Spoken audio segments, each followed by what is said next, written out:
নারী ছাড়া দুনিয়া চলে না। নারী সুখ, নারী দুঃখ।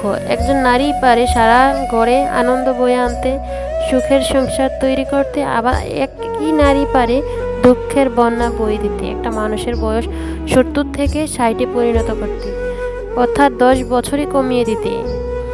তো আসসালামু আলাইকুম, আমি আফরোজা চাঁদপুর থেকে। আপনারা কে কোন জায়গা থেকে তা কমেন্ট করে জানাবেন। আর আমি এই আমগুলো নিয়েছিলাম হচ্ছে বাতাসে পড়েছে এখান থেকে। এখনকার অনেক রোদ হচ্ছে, বৃষ্টি তেমন একটা হয় না।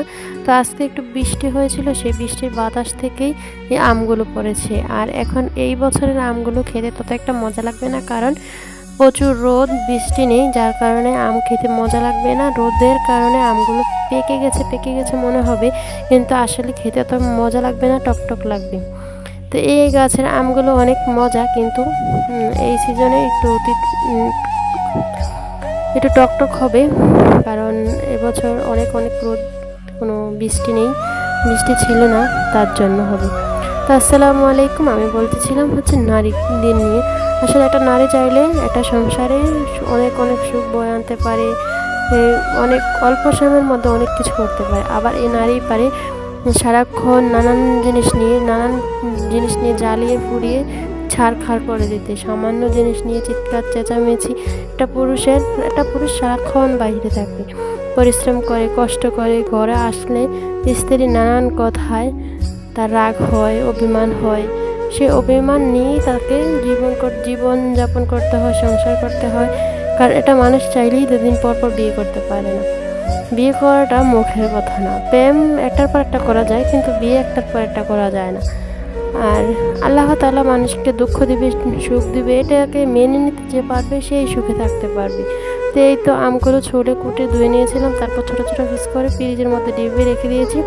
এগুলো চাইলে আনসিজনে যে কোনো তরকারির মধ্যে দেওয়া যাবে, টকে দেওয়া যাবে। আর এই তো বিলম্ব রাখা হয়েছে।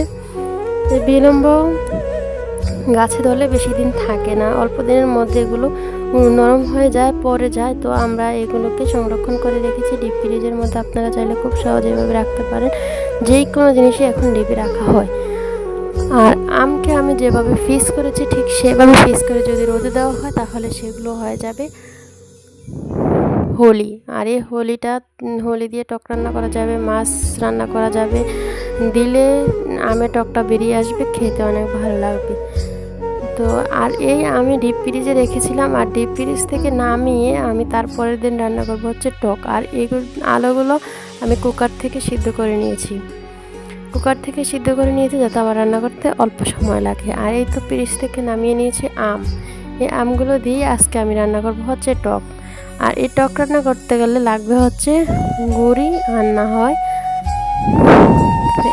প্যান মার, যেটাকে বলে আর কি ভাতের মার, এই দিয়ে রান্না করতে হবে। এই সব কিছু দিয়ে একটু পানি দিয়ে দিব, পরিমাণ মতো লবণ দিব, পরিমাণ মতো একটু হলুদ দিব, পরিমাণ মতো পানি দিব। দেওয়ার পর যখন হয়ে যাবে, তখন একটু পেঁয়াজ দিয়ে ভাগার দিলেই হয়ে যাবে আমাদের টক রান্না। আর এই টকটা খেতে অনেক ভালো লাগে। আপনাদের অঞ্চলে থাকলে তা কমেন্ট করে জানাবেন।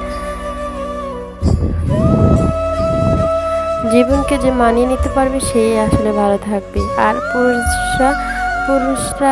পুরুষদেরকে শান্তিতে থাকতে দেয় না হচ্ছে নারী হচ্ছে সুখের কারণ, নারী হচ্ছে দুঃখের কারণ। আমাদের জীবনটা হচ্ছে সামান্য 2 দিনের জীবন। এই জীবনে যদি আমরা সুখে না থাকি, সামান্য জিনিস নিয়ে ঝগড়া করি, একে অপরকে না বুঝি, তাহলে এই জীবনকে শুধু দুঃখের সাগর মনে হবে, জীবন মনে হবে না, জীবনে কোনো আনন্দ থাকবে না। তো এই তো এখন আমার টক রান্না শেষ। টকে দিয়েছিলাম একটু টমেটো দিয়েছিলাম, তারপর ধনিয়া পাতাও দিয়েছিলাম, আর পেঁয়াজ দিয়ে তেল দিয়ে বাগার দিয়েছিলাম।